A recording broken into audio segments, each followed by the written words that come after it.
Halo teman-teman, selamat datang di channel Lavender. Ketemu lagi dengan aku Kak Sheryl, yang di sini bakal nemenin kalian belajar materi biologi SMP, yaitu ciri-ciri makhluk hidup. Yuk kita mulai belajarnya.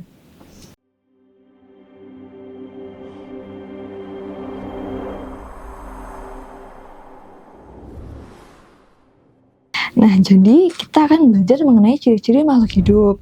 Nah, jadi apa sih itu Kak ciri-ciri makhluk hidup? Nah, jadi ciri-cirinya itu yang pertama, makhluk hidup itu dapat bergerak, memerlukan makan minum, bernafas, tumbuh dan berkembang, peka terhadap rangsang, serta adaptasi dan berkembang biak.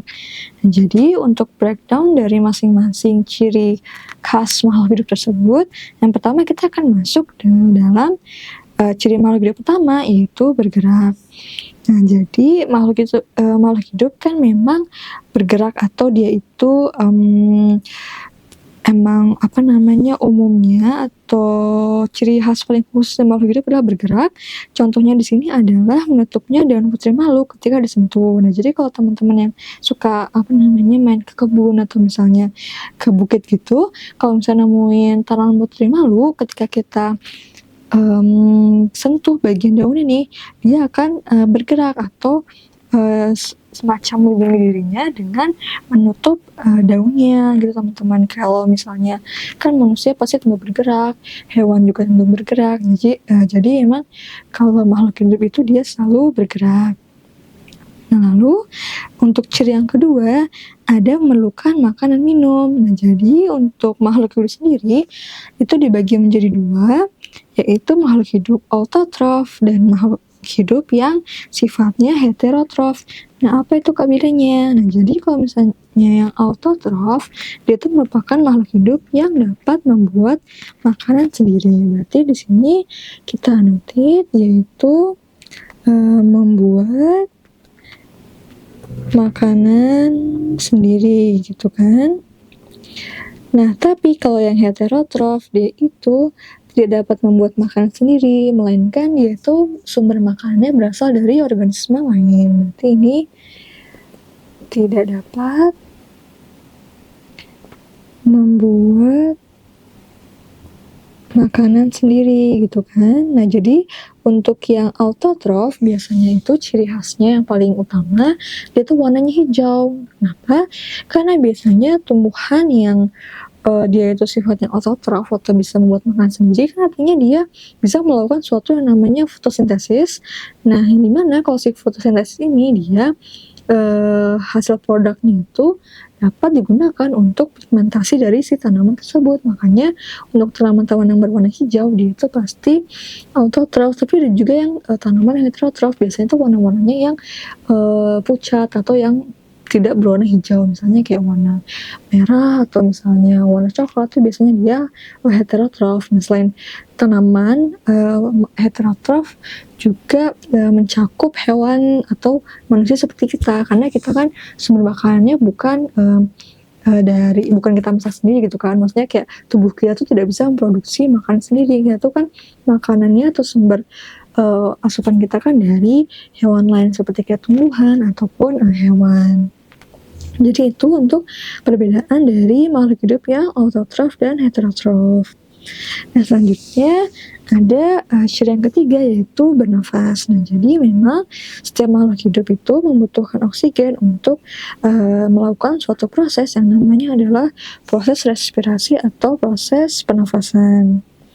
Nah, jadi kalau misalnya manusia atau hewan seperti kita, untuk hewan yang bersih seperti kita, kan biasanya kita tuh alat pernafasannya merupakan ulang lagi nggak? Nih, tadi kepencet. Nah, jadi kalau misalnya untuk manusia seperti kita, kan organ pernafasan kita berupa paru-paru. Tapi kalau misalnya tumbuhan, dia organisme pernafasannya itu bernama yang namanya stomata. Nah, jadi di sini ada nih gambar lebih jelas dari yang namanya stomata. Nah, stomata itu dia fungsinya sebagai alat respirasi pada tumbuhan yang dimana memiliki fungsi untuk mengambil CO2 dan mengeluarkan air. Nah, jadi ketika dia si stomata ini mengambil CO2, dia ini akan terbuka seperti gambar, tapi dia juga nanti akan menutup gitu teman-teman bentuknya ketika dia ini mengeluarkan air atau tidak mengambil si CO2 tersebut. Nah, jadi memang kalau misalnya tumbuhan, dia ini punya organ yang namanya stomata, yang biasanya tuh dia letakkan di kulit daunnya. Nah, lalu setelah bernafas, ada ciri lain nih teman-teman. Nah, ciri lainnya itu apa? Di sini misalnya kita lihat lagi ciri keempat, yaitu adalah tumbuh dan berkembang. Nah, jadi kita makhluk hidup pasti mengalami yang namanya suatu pertumbuhan dan suatu perkembangan. Nah, misalnya di sini diilustrasiin kalau tumbuh tuh kayak kita bertambah tinggi gitu kan. Nah, kalau misalnya berkembang, di sini ada ilustrasi dari tumbuhan, yaitu tumbuhnya atau munculnya bunga gitu kan, kelopak bunga. Nah, sebenarnya apa itu perbedaan antara tumbuh dan berkembang? Nah, jadi mereka ini beda teman-teman untuk tumbuh dan berkembang. Nah, kalau misalnya kita tuliskan di sini perbedaan antara tumbuh dan berkembang, yang pertama, kalau misalnya pertumbuhan itu dia biasanya sifatnya adalah kuantitatif. Nah, kalau yang berkembangan dia itu sifatnya kualitatif.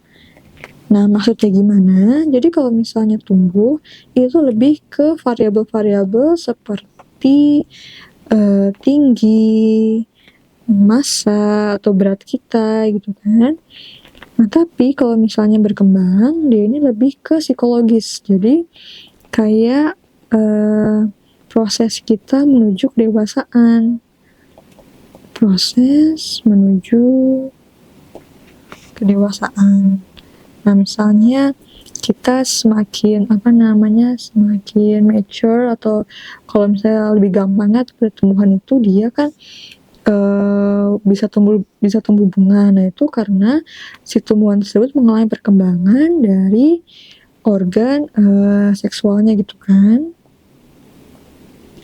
Nah, itu untuk perkembangan. Tapi kalau misalnya pertumbuhan, selain dia kualitatif terus tinggi, contoh variabelnya itu tinggi dan massa, kalau untuk pertumbuhan yaitu sifatnya adalah irreversible atau tidak dapat balik lagi ke bentuk semula.